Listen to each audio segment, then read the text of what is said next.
Hello, Shadow94 here. This time with the top 5 of my favorite N64 games.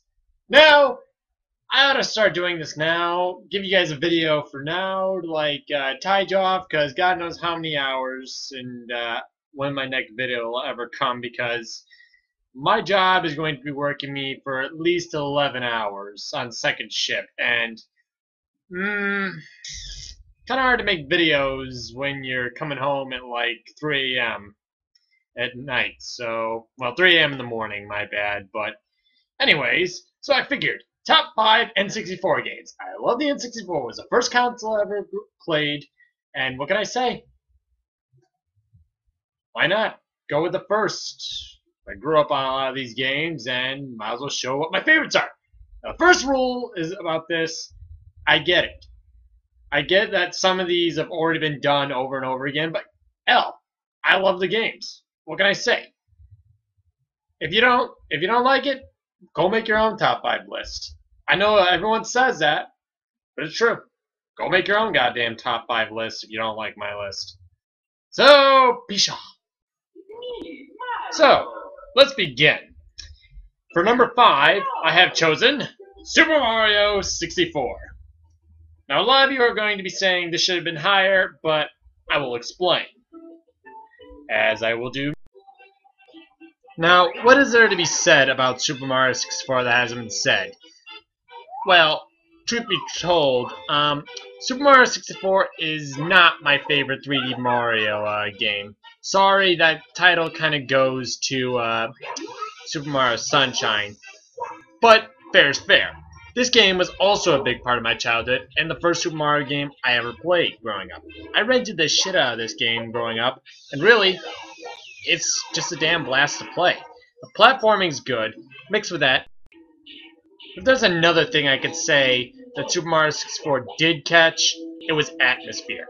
Atmospherically, this game just catches the eye. The music's great, I dig it. The reason I'm not the biggest fan of it is because I hate the sliding physics, though. But the game just holds up. It just works with me. The story's simple to it. Princess Peach is stuck in the walls of the castle. Sounds fucked up, I know. And what you need to do is gather these stars, go through the castle, find Bowser, defeat him, save the princess. Same storyline as always, but hell, at least this made it a little more interesting. Number 4, F-Zero X. Now, what's the two things I love? I love racing games, and I love fast speed.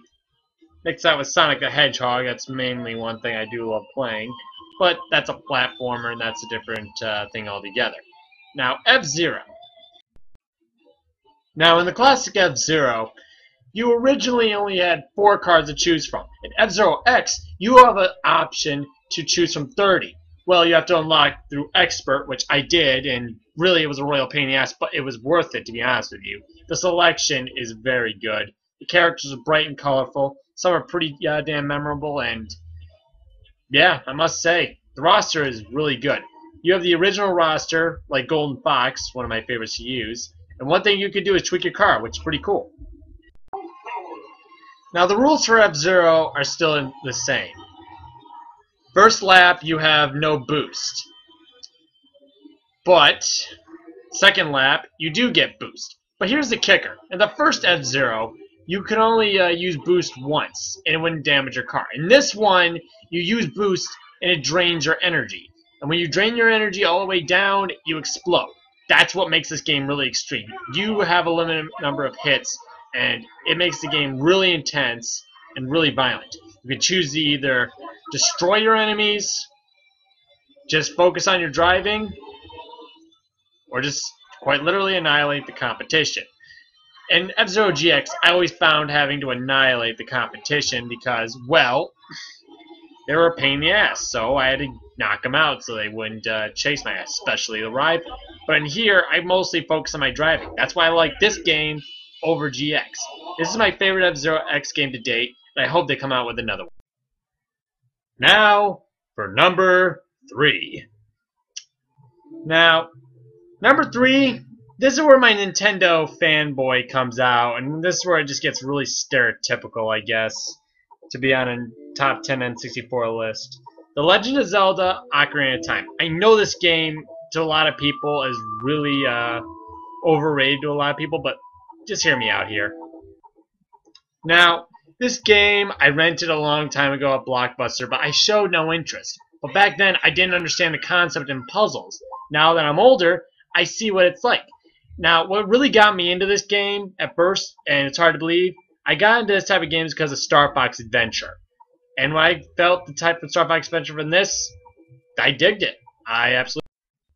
Now, yes, this is the first Legend of Zelda game I played. Now, I know everyone's thinking I'm going off nostalgia, but the reason I picked this is because I always go back to Legend of the Ocarina of Time over any other Zelda game. It's just me. I just dig the game. Now, what can I say about Legend of Zelda other than it's big? The characters are pretty damn colorful. The enemies are very good. It's got a little bit of this. It's got a little bit of that. It's got a shit ton of quests. 100%ing this game will take an eternity, so you've got a ton of playtime. It's just how much you get out of this. It's just like one of those games that just make you go, holy shit. The dungeons in this game are actually pretty damn cool, too. I had to look up on YouTube a good number of times just to figure out how half the dungeons work. Seriously, the dungeons can be pretty damn cryptic for if you ever play a Legend of Zelda game for the first time. Now, I'll forget a lot of things over time because I play a lot of games, but here's the one thing that's weird. Ocarina of Time, I usually don't forget the dungeon layout for Ocarina of Time, really. I can go through the dungeons pretty fairly. I can remember them. I don't know if it's because the dungeon layout's easy to remember, like Johnny from Super Game Brothers said it was, or I just dig the game that much. But that's just me, of course. In any other case. Now, this game will always be a great memory to me, even though I played 3DS version more, but that's beside the point. So great, good. Now, on to number 2. Super Smash Brothers! And what can I say about this game? I could definitely say it's one of my all-time favorite fighting games, that's for damn sure. And this game, out of all games I rented at Blockbuster, this one I definitely rented the most. Yeah.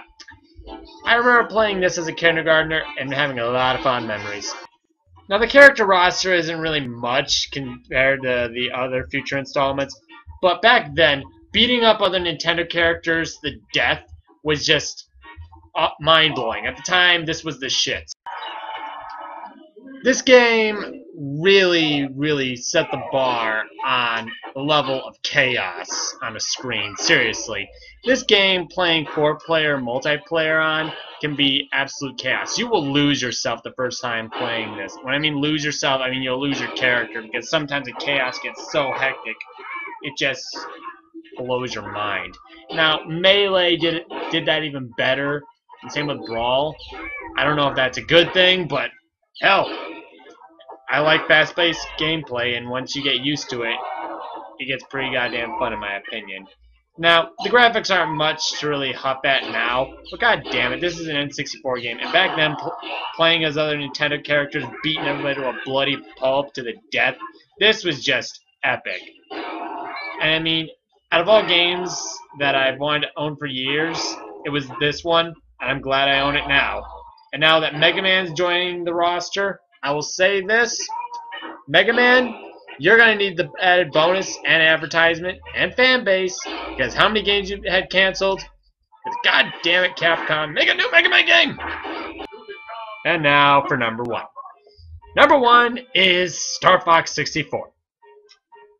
Now, why is this my all-time favorite game? Well, if I can explain. Flying in this game is a breeze. The characters are memorable. The music is epic. This game is just epic. Now, the whole game runs on a whole map system. You have to exploit some secrets, go through it, go all the way through. It's a very short. Now, this game is an on-rail shooter like Panzer Dragoon, but can be an all-range shooter, which is pretty awesome, which was inspired by Star Fox 2, a Camp Star Fox game. But like I said, this game is kind of an on-rail shooter. You can fly around, drive in tanks, go in submarines, destroy everything. It is awesome. Well, looks like my time limit's up. But if you want to play this game, get the 3DS version. So please comment, subscribe.